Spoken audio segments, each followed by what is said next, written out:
Okay. Lorenzo, here we have another video describing and discussing your rear axle. These are the rear axle halves. This one's been stripped of paint and grease, and we'll dunk it in our special juice and get the rust off of it and get it hopefully back to looking almost like brand new, which is what it looked like here. Going to replace the bronze bushings in here, which you can see have seen some wear and use and abuse. They've done their job. Here's the other axle housing that has not been cleaned yet. Show you the difference. And I'm going to show you this pin right here has been bent in some high-speed racing applications, I'm sure. Here's our high-speed cat come to. We were worried about the structural integrity of the material, and so we requested a CAT scan, and here it is. It just showed up. Your CAT scan. All right. Inside of the housing here has seen some use and abuse. At one time, it looks like your inside of your rear axle blew up. Here is the chunks taken out of it. Marks where something hit. I'm assuming must have been on the carrier. And Steve is next to me, nodding his head. And now, for instance, here is a nice place that hasn't been hit. It's got a little notch there. And you come over here and you see these have been notched, and not in a nice way. They've been abused. So that's what happens with the race cars. They use them until they can't use them anymore. And like I said, this pin right here is bent noticeably. Now, center case. This is aluminum. And Steve's going to point out the interesting things inside your case here. Not really. I mean, I don't see the same kind of damage inside this case that on this half that we saw on that half, which is nice, especially since this is aluminum. Okay. Well, I guess the interesting thing here is going to be, remember we told you about your rear axle ratio at it's 364. 364. Well, that is going to change when we get over to our ring and pinion in a minute, so hold that thought. While we're here, this is the input shaft, input flange rather, and the seal has done its job and sealed, but it also, when it got hard, it ground a ridge in here, so we're going to get this cleaned up. Bearings, we got some pretty worn out bearings. This one's not bad, but it's a double row, and that one's a pretty nice bearing. You can not hear anything there.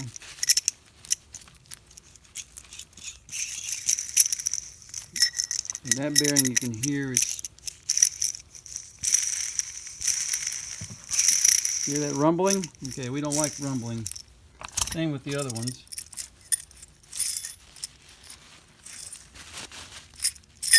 Yeah, these are hard to rumble. This one's also shows sign of whatever went through the differential. This was the one that was on the same side as the other damage, and you can see there's damage there on the race, and there's damage there on the race, where it looks like stuff went through behind this bearing. This mounts on the carrier. We'll show you that. And as part of the stuff going through the differential and blowing up, you can see the track in here where the bearings have been riding. Ordinarily that should be shiny all the way through and not cloudy like that, which means it's this bearing race has done its job. It's given its life to the cause.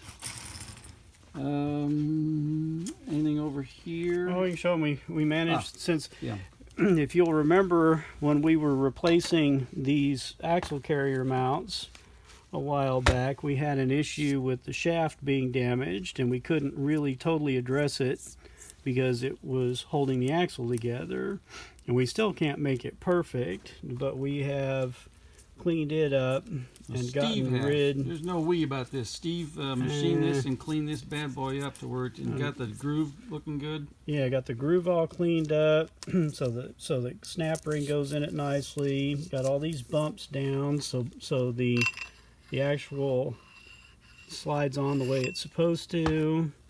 The one on this end actually slides on the way it's supposed to.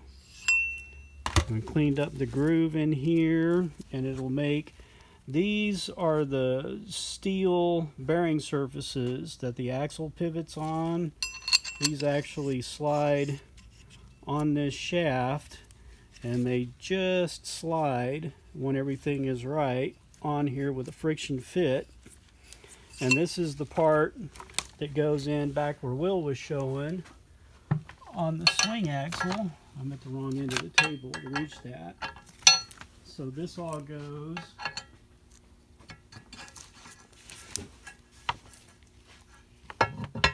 like this when it's in the car, and that's what the rear suspension pivots on. The rear axle tube pivots on. It's just like that.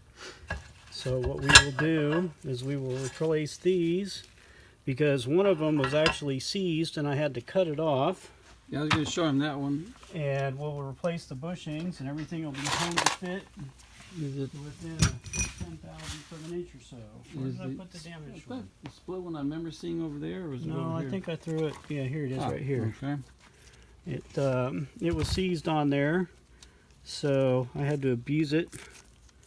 You can actually see, if I get the light just right, you can see the crack where I had to cut it and then separate it to get it off. Anyways, Good enough. it's a It consumable item. Yep. Yeah, they're designed And we to have be, consumed it. Yeah, exactly. All right, now we're going to visit our poor beleaguered carrier for the ring gear and the pinion. And Let's see. Well, the first thing let's do is, you remember the 364 back on the case? Look right here. It says right there, 389. this is a different ring and pinion than was in the in the differential when it was delivered brand new. So, and the difference is the 364. The smaller the number, the higher your top end. Yeah, this is basically like 8th gear on your 10 speed, and the 364 would be like 10th gear on your 10 speed. Right. So this one is going to give you More acceleration and less top speed. Yep, you got more acceleration. This is good for your stoplight Grand Prix as opposed to your cross country high speed runs. Yeah, we don't have a lot of autobahns even in Texas, so there you go. And in as part of the degradation, I don't know, part of its history, for some odd reason, we're still trying to figure this one out. These mounting bolts here that bolt the ring gear onto the carrier, as you can see, they've been ground on. And what's interesting is the grinding part on some of them is no longer, is like on the inside here. And we're trying to figure out, it's ground here and it's ground there. Yeah. Ground everywhere. These bolts were probably, that was probably done to these bolts when they were not actually installed. And there's also remnants. This is the same side as the axle housing that had the damage on the thing. You can see that there's chunks missing in all the various different locations here, where clearly something went through here with some extreme prejudice. Yeah, if your rear axle was blown up before, long before you got this car, and obviously during its race season. Also got some pretty good wear right here on this surface. This is no longer a flat surface. It's been ground by the race of the bearing spinning on here. And it's supposed to be a friction fit and stick on there. Yeah, this bearing is supposed to be a super tight fit, and it actually came off basically by hand. And instead of being this piece being a press fit on here and staying solid, the inside race was actually spinning on this, and that's why it has these marks compared to, grab the other one. Yeah, get one that's been stationary. So what you're looking at, these striations here. You can see this is the one from the other side, and you can see that there's marks where it's been assembled, but these marks are from it having not moved. If we turn this over, you can see on this side that there's just everything here is stationary, because this bearing was pressed on the way it was supposed to be and took extreme force to get off. We also noticed back on the damage front, there's a big chunk right here and another mark right in here that we're not quite sure how that got there. Another mark here. It's almost like maybe whatever caused that damage actually caused maybe a tooth or some part of the ring or the pinion gear to break, and it got caught up in there. I really don't know. Yep, I can imagine hammering these things in the racetrack. It's possible to have a structural failure, metallurgy failure. Okay. Also, spider gears.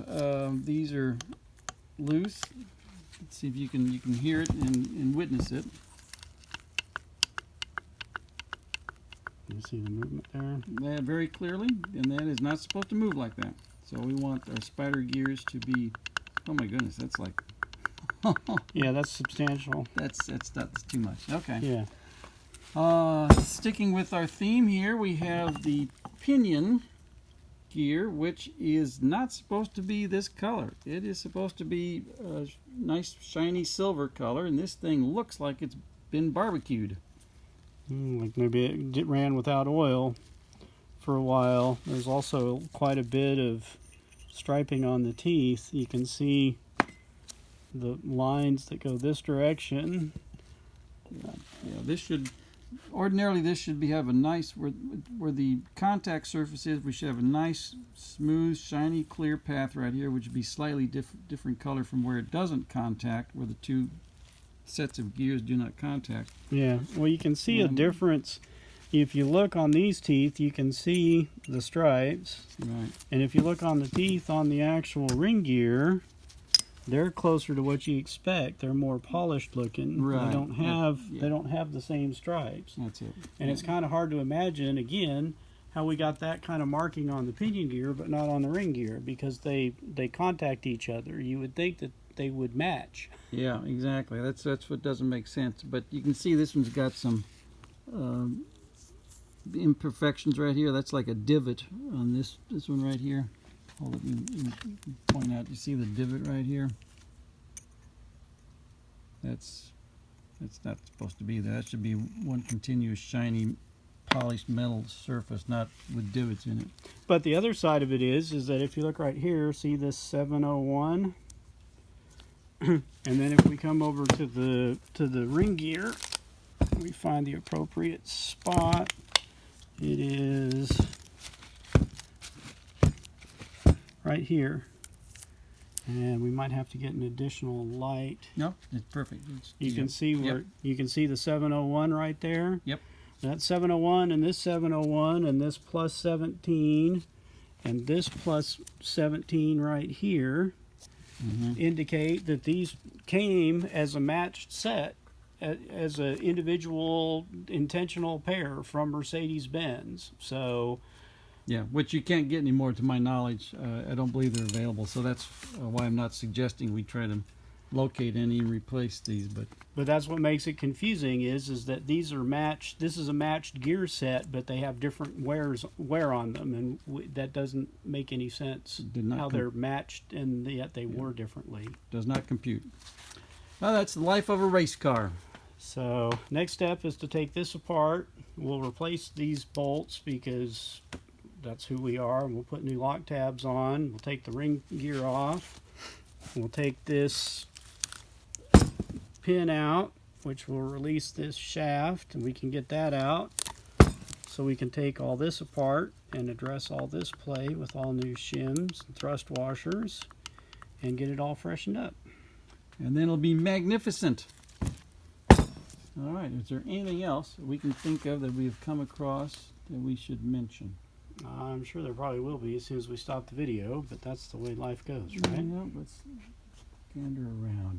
We covered the bushings. Right. The only other thing is we're going to have to do the extraction on that pin, but we knew that. Okay. So I think we're fine. All right. Thanks, Lorenzo.